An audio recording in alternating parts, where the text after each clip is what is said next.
All right, so let's get to the Disco's favorite segment of the show, the Lucha Libre segment. Boom. All right, what's up, guys? We got a lot of news this week as there was a couple of press conferences down in Mexico. The first press conference was for the World is a Vampire Festival. You speak Spanish? Do I speak Spanish? Yeah. Muy poquito. Very little. Okay. Why, do you want me to do this in Spanish? No, I just said there's a press conference. I'm assuming you can understand a word they said. Yes, but there's people on the internet. You know, if you go on Twitter every once in a while and just don't argue with everybody, there's people you can get news from too. All right, let's hear it. That's a failed press shot. conference. Yeah. Okay, so the first press conference was for the World is a Vampire Festival this weekend. That's with the NWA and AAA together. There's going to be 2 blocks of shows, I believe, each an hour each. Corgan basically just mentioned that they're maybe. Oh my God! I first of all, I'm seeing this. All right, are you having to use Vampiro in like a very prominent spot in the show because of the title of the show? The World is a Vampire. He was at the press conference with Corgan. Okay, okay, of course, bro, Conan. How perfect of a situation as a vamp has positioned himself here? The tour is called "The World is a Vampire," so of course Vampiro's like, well, of course you have to use me. Because that's like the whole concept, right? Here's the thing that he actually had some sort of a rock group or a metal group, or I don't even what type of music does Billy Corgan play? Rock and roll. Rock, yeah. Okay. Yeah. Well, he has a rock group. I don't know if it's goth rock or what it is, but he's been in it for a long time. Who, Billy Corgan? No, Vampiro. Vampiro, okay. So his wait, we talking about Billy Corgan? Yeah, so his group is going to be playing on that too, whatever it's called, Dracula or Vampiro, or I don't listen to that music. You know what I'm saying? Right. But I will say this, and I don't think Larry's been around long enough to even notice it, but he has changed a lot, bro. Like he comes to work now. He doesn't give me I don't have to be worrying about him doing outlandish, like he comes to work now. Yeah. Interesting. All right. What else you got, Larry? So he's in a match, just so you know, him and Blue Demon Jr. are going against for the NWA World Tag Team Championship match against La Rebelión, which means the rebellion. Yeah. Bestia 666. So they're near the top of the card. This is like probably second or third from the top, right? They're like attractions at a festival. So it's like 2-hour blocks. Okay, I'm just giving you my knowledge of listening to these segments and everything. Right. I know Blue Demon was in the main event of one of the big shows in the past couple years. Right. Still, right? Right. So Blue Demon is with Vamp. Right. Vamp is in a pretty good spot. He's like that's like teaming with like John Cena. Right? Yeah, but he's in a very good spot, even if Blue Demon wasn't there, because he's very over with the fans, bro. Yes. Oh, he super over, yes. And it's a metal rock festival, so like he's gonna fit in right, with that whole crowd. So it's Corgan's gonna be taping it, so I'm assuming we'll see those matches on some sort of NWA platform, either their YouTube show or wherever Corgan airs his stuff, maybe on Fight TV or something like that. But a couple of the NWA guys are in. We're going to see a couple of those guys at the World Cup coming up later this month with Tommy Latimer being one of them, the former Ascension member of NXT, Charlotte Flair's ex-husband, and a very, very good wrestler, big guy from England. But there was also a second press conference this week. It was the Triplemania Monterrey card got announced by Dorian at the press conference the other day. We got a couple of matches for Triplemania coming up, I believe on April 19th. Is the date in Monterrey. It's going to be at the soccer stadium or the football stadium. So we got 5 matches announced so far. We got the Copa Triplemania, which is this year the theme is going to be Mexico City versus Monterrey. It's going to be 5 versus 5. So we're going to stay tuned for the wrestlers to be announced for that. There's also going to be a 10-man cage match like we had at the last Triplemania with the females, with the luchadoras, where the final 2 guys in it are going to be in a mask versus hair mask or mask versus mask match. Those are going to be Laredo Kid, Antifaz del Norte, who some fans might remember from ECW, Octagon Jr., Villano 3 Jr., Argenis, Mystices Jr., Aerostar, Parca Negra, Jalisco, and Taurus. So right, and the great thing about that cage match is 4 out of the 5 feuds have been feuding for over a year. Right. So there's heat in all those matches, except for Jalisco and Taurus, which they haven't been feuding. So people, obviously, there's going to be a draw there for the fans that have been following the product that we're going to see. Hopefully, someone's going to lose their mask or their hair that night in Monterrey, which is always a big deal in Mexico. The other matches that have been set, the Guerra de Rivalidades, first round matches were set. I got that right. Guerra de Rivalidades. Guerra. Guerra de Rivalidades. I was close on that. I was getting too confident. So Blue Demon, Disco's favorite luchador, and DMT Azul will be facing Rush and a partner to be named later. His original partner was Pagano. We talked about it last week. There was an injury. He had gotten some surgery. So he is officially confirmed to be out for the first Triplemania. We do not know who his partner is going to be.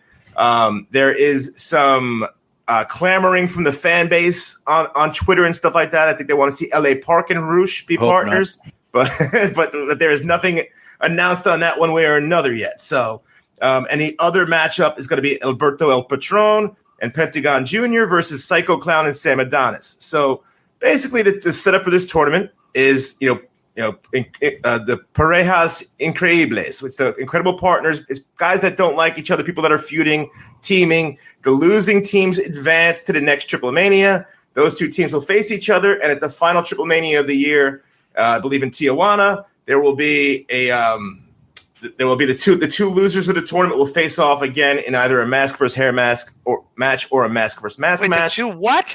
It's a losers advance tournament. So the tag teams that lose the first Triplemania, they go on to the next Triplemania. Who booked this crap? It's a Mexican tradition because you're trying to save your match. That's like them giving him a chimichanga and him going, "Who made this crap? I don't need this. I'm gross out." Wait, I You're can't. an idiot, dude. That's a Mex because you're talking as usual. Well, maybe it makes sense in Mexico, bro. Go to Mexico and speak English and see how. Advance. I mean, how am I supposed to not make fun of that? Because the look at you. You're a loser and you've advanced in life. It's my duty to make fun of that. Would you agree, Joe? Joe, would you agree that it is my duty to laugh at that? And it is my duty to bury you for being a. No. I agree. I wouldn't have expected anything else. Because the consequences of losing the tournament is that you lose your mask or your hair and you face ultimate embarrassment. Bro, don't explain it to him because you'll never make him understand it. He's too busy trying to bury it. Yeah. Okay. Terrific. Yeah. The rest of the card will be announced at another press conference in March. AAA didn't announce that many matches. It seemed like they ran 10 matches. I can't imagine Disco going to Mexico and going, "Hey, how come everybody doesn't speak English? Hey, how come there's not a Popeye's chicken here? Hey, how come there's not this? How come? Because you're not in the United States." Let me put this in perspective. Say this was a 16. This is like the college basketball. Okay. And it was like the Sweet 16. But it isn't. Right? And you had number 1 versus number 16. Mm-hmm. Like that's how it was, right? Okay, if a tournament like this was set up and it was true to form, it's like you would end up at the end with the guys like number 15 versus number 16 for the mask. The two rest of the one that nobody cares about. Like the least most important characters are the ones that are probably going to lose, and they're the ones ending up going to lose their mask. It's you're having a tournament, so the bum has to fight everybody else so he doesn't lose his mask. So last year there was 3 Triplemanias, and each of them basically put like 10,000 or more people in major stadiums.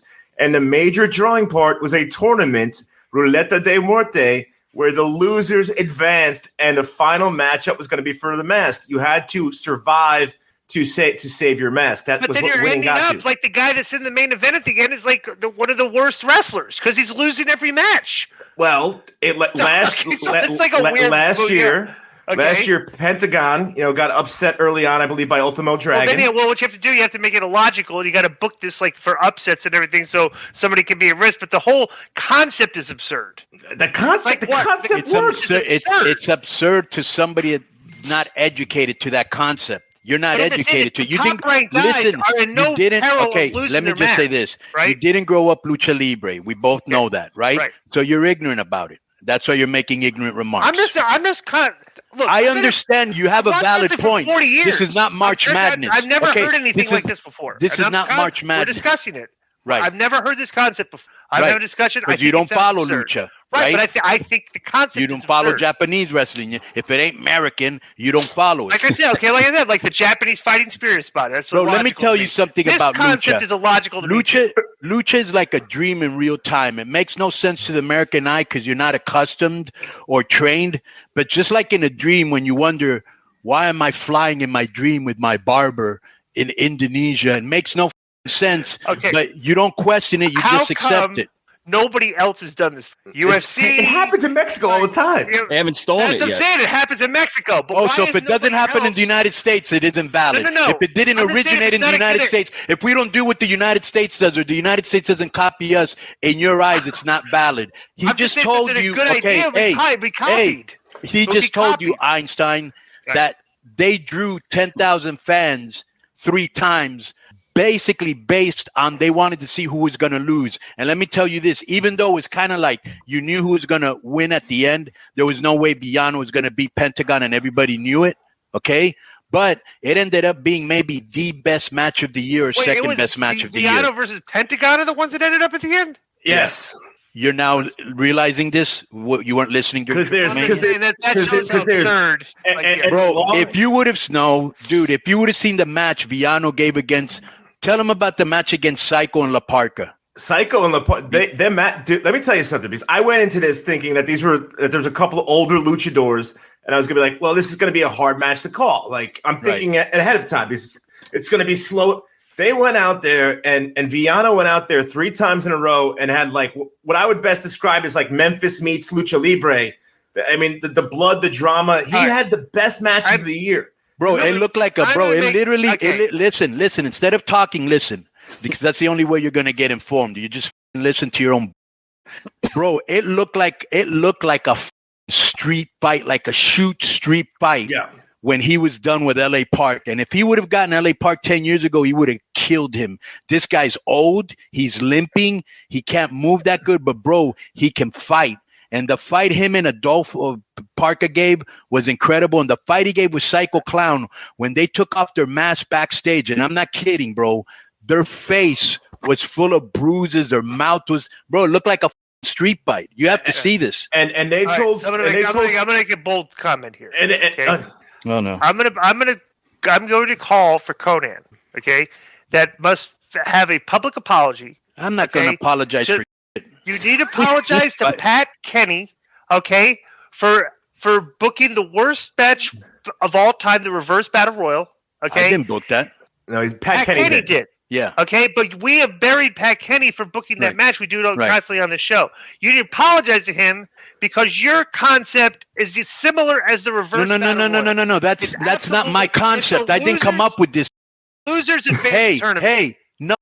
Which is I didn't come up with this. This was there before. No. Larry, is that a logical comparison, Larry? Can I talk, dude? Is that a logical analogy? We're trying to get validation, bro. Go ahead. Listen, this concept was in the business before I got into Lucha Libre. Yeah, it's fine. It's not my concept. I'm asking Larry. Yes. Is the concept of the Reverse Battle Royal very similar to the concept of the Losers Advanced Tournament? You show me one time Impact sold out a 10,000 seat arena or put 10,000 people in the stand. That's not the question I'm asking you. No, because that speaks to the validity of it. If it works, it works, right? Like that's anything in wrestling. Like if it works. Okay, well then do the Reverse Battle Royal in Mexico. The Reverse Battle Royal sucks. Well, what if it draws 10,000 people? It won't. If it drew 10,000 people, then yeah. Well, we don't know because you guys won't book it. But you are booking it. Because I don't need to book it. Draw 10,000 people. I'm saying go ahead and book the Reverse Battle Royal. You're obviously not listening. This was in effect before I got there to Mexico. Right. Before I was a professional wrestler, and it was working. So you just take something that's working. And you continue to do it because people are accepting it. When this just because you don't accept it doesn't mean it's going to change anything, bro. Because your opinion here is as irrelevant as you are. We're going to review the comment section next week on the show. When this clip drops on YouTube, we're going to go to the comment section. About all that. I could give a fuck about all that. I do. Okay, well I don't. I don't give a fuck. Yeah, go to the comment section. Let them speak all they want. People, power to people. And I'll just say this last thing about this concept. The storytelling last year, you had decades feuds of people that don't try to explain to this Jay Brown anything. He's just trying to get over. He's trying to get over as usual. That's why he has heat everywhere. I'm just talking about the concept. Right. He doesn't want to learn. He's too busy trying to bury it. I'm trying to learn. Okay. You don't learn. When we go to Mexico, bro, you don't even know that Pentagon and Villano in Triplemania when we spoke about this last year for like how many weeks? That's true. Yeah, he doesn't listen, bro. He just listens to he's engaged this time on the segment though, which is nice. Right, because usually he's watching TV while we're talking, unless you mention his name, and then he goes, "What?" Some other news. I just put a little tidbits to throw out there. Fabi Apache apparently is out of CMLL. She said she wanted freedom to work other But she's not companies. that difficult to work with. I couldn't see that happening. that is a whatever sound effect you want to put in Let me there. ask you a question. How many of the top girls, what percentage of, like, if say there's 10 top girls in the business in Mexico, what percentage of them are a pain in the ass to deal with? Mexico still from an outsider, because he's the one that deals with them. Yeah, no, but when you watch, Mexico is the last place where winning and losing matters. The girls give them a pain. The girls are a pain in the ass a lot. What percentage of them are a pain in the ass? Well, they're not as much as they used to be because all the girls that were a pain in the ass are no longer in the locker room. So what I did is I just brought in a whole batch of new girls, and they're all very kind of easy to work with because they know that I help them and they know that I can help them in the future. Every now and then you have your problems like anywhere else, but nothing like it used to be before. I have more problems with veterans. They're the biggest marks of all. Right. Because it's just a very different culture. The way wrestlers look at finishes and look at things like that in Mexico is very different than how Japan does it. Very different than how American wrestlers do it. It's why it's always very interesting to see how guys come and get acclimated to American wrestling when they sign with bigger companies. It was the original Mystico's problem in WWE. It's an issue some people have, and some people adjust to it. And just Mexico's a different thing, and you have to when you go to another country, different culture, bro. Larry, is it windy outside? It looks like it's very windy. It is pretty windy. I mean, we've had storms all week. Very interesting. And then the final little tidbit for this lovely, engaging segment we've had. WrestleCon, obviously WrestleMania weekend. WrestleCon's a very big event. The Mark Hitchcock Memorial Show is one of the feature events. It's a card. Mark Hitchcock Memorial Show. It's a guy that worked for High Spots. Who's Mark Hitchcock? He's a guy that worked for High Spots. High Spots runs WrestleCon. It's a memorial they put on for their friend, but they book supercards. They have like all the international talent on it. The AAA Mega Championship will be defended in a three-way matchup with Vikingo against Taurus and Commander, who debuted yesterday on AEW. So is it Commander or Commandor? Because you just changed his name. Commander, right? No, Commander. Commander. It is Commander? Yeah.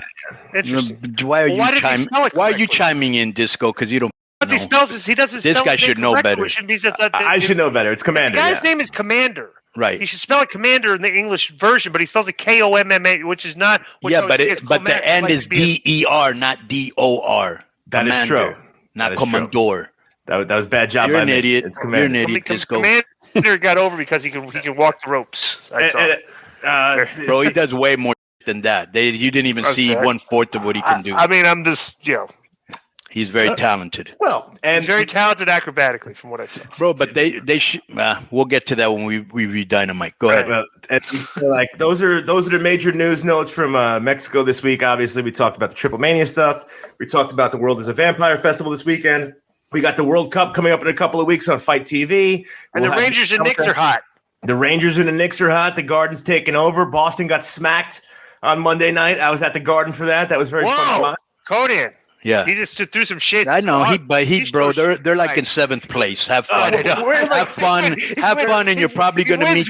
And you're probably. He's like, they've won a couple. They're on a winning streak. But good luck because you may meet Cleveland in the first round. We're going to meet Cleveland. I want to see how that goes. And as a New York sports fan, I know how this is going to end for me. Donovan Mitchell's the player that we wanted over the summer. He's the player we wouldn't trade on. He's going to destroy you. And Donovan Mitchell's going to destroy us in the first round and send us home. And not only that, even though you got Patrick Kane and a couple other little pickups, you're going to be bowing down to the Bruins. Well, you know what? I think one team in the last 10 years has won the President's Cup and won the Stanley Cup the same year. So I'd be a little bit more worried about that.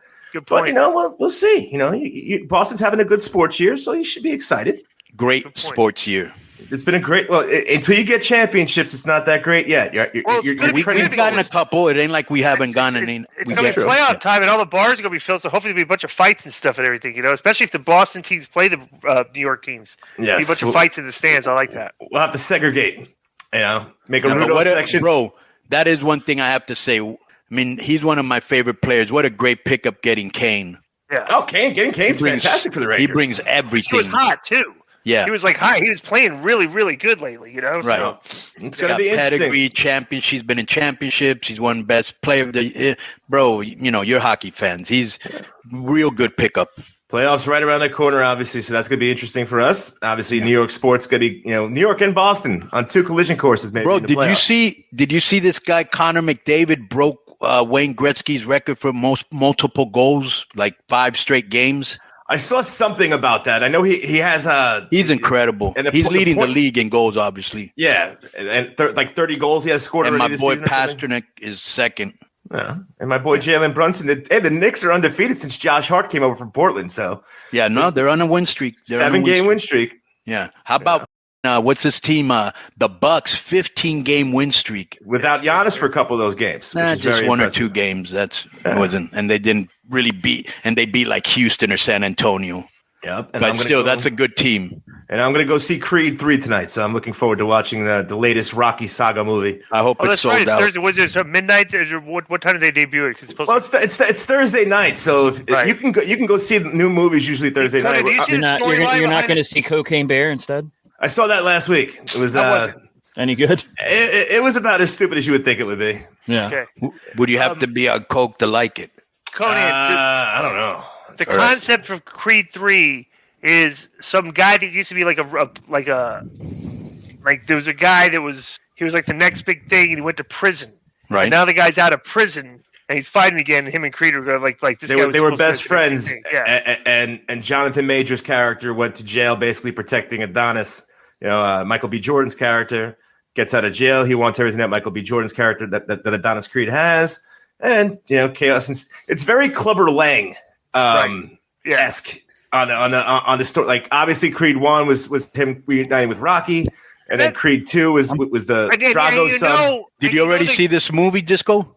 No, I have not. But that the Creed 4, we're going to have to get Clubber Lang's offspring in this picture at some point. Maybe Tommy Machine. Maybe we'll get Tommy Machine Gun's offspring.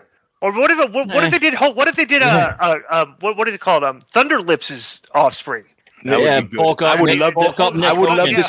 would love to see a cameo by Sylvester, Mr. T, and what's the last guy? And Hogan. Yeah.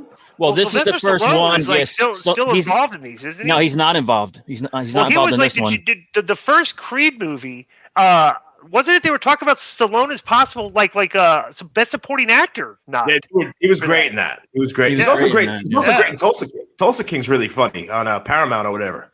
I haven't seen that yet. So. I haven't seen he it. plays a mobster, but it's very good. Creed 3 has heat with Stallone actually because he wasn't like consulted on the script, and he was very upset that they're taking his characters from him and all that. Right. So yeah, there's a lot of robbery of characters and genres and stuff. So all right, what can we find you, you've got to imagine how mad he must be, bro. He wrote the original script in the 70s, and nobody wanted it. Nobody wanted him to be in it. Yeah.